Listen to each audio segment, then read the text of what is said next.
World War II ended in 1945, but one soldier kept fighting for nearly 30 more years. This is the unbelievable story of Hiroo Onoda, the man who refused to surrender. Hiroo Onoda was born in 1922 in Japan. From a young age, he was raised with discipline, loyalty, and a belief that duty to one's country came before anything else. When the war broke out, he joined the Imperial Japanese Army and trained as an intelligence officer. His job: survive behind enemy lines, gather information, and never, under any circumstances, be taken alive. In late 1944, Onoda was sent to a small island in the Philippines called Lubang. His orders were clear: sabotage enemy operations, gather intelligence, and above all, never surrender. His commanding officer told him these exact words: "Whatever happens, we will come back for you, no matter how long it takes." Those words would shape the next 30 years of his life. When U.S. forces landed on the island, war exploded around Onoda. Most Japanese troops were killed or captured, but Onoda and a few others slipped into the dense jungle, determined to continue their mission. Hidden beneath the trees, with no communication and no contact with the outside world, Onoda was about to enter a war that only he believed was still real. Part 2 continues the unbelievable journey. For Onoda and his tiny group, the jungle became home. They hunted, gathered water from streams, and lived in makeshift shelters. Every rustle in the leaves could be an enemy soldier. Every shadow could be a trap. In August 1945, World War II officially ended.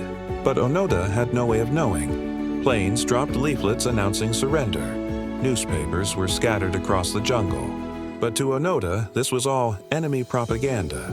He believed the Allies were tricking him, and his orders were clear: never surrender. Months turned into years.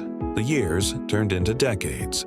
Onoda and his companions performed patrols, kept their rifles clean, and continued their mission as if the war was still raging. They would sometimes see local farmers and mistake them for enemy soldiers. To them, the world outside simply could not be trusted. One by one, the men with Onoda died. Some from conflict, others from illness.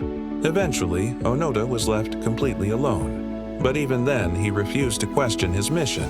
For Onoda, the jungle was now his battlefield and his prison. Part 3 reveals how the world tried again and again to bring him home. By the early 1950s, strange reports began to reach Japan. Villagers in the Philippines claimed that a Japanese soldier was still hiding in the jungle, fully armed, attacking farm animals, stealing food, and avoiding all human contact. Most believed these stories were exaggerated. Others thought they were impossible. No soldier could survive that long. But as the sightings increased, Japan began to wonder: could Hiroo Onoda still be fighting a war that ended years ago? In response, the Japanese government launched the first of many search missions. Groups of soldiers, police, and volunteers combed the jungle, calling out Onoda's name. They brought photographs, old military records, and even messages from his family. But Onoda watched from the shadows, convinced these were enemy tricks. To him, every voice calling his name was a trap. Every search team was an attempt to capture him. Over the years, his family tried everything. His parents sent him letters. His brothers spoke through megaphones in the jungle. Even childhood friends recorded messages begging him to come home. But Onoda's loyalty was unbreakable. He believed the Allied forces captured these people and forced them to speak. To him, surrender meant betraying his mission, something he had sworn never to do. Meanwhile, decades rolled by. Japan rebuilt itself. Technology advanced.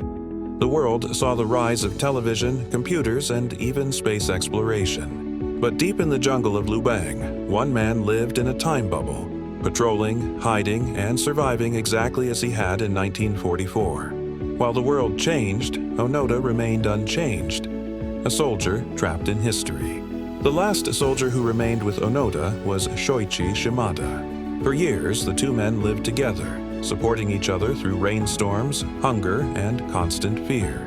But in 1972, Shimada was killed in a clash with villagers. Onoda was devastated, and now entirely alone. For the next 2 years, Onoda survived in absolute solitude. But despite the loneliness, he never doubted his mission.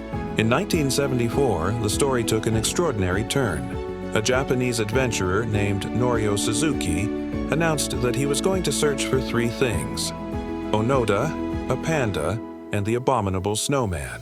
Most people laughed. They thought he was crazy. But against all odds, Suzuki found Onoda deep inside the jungle.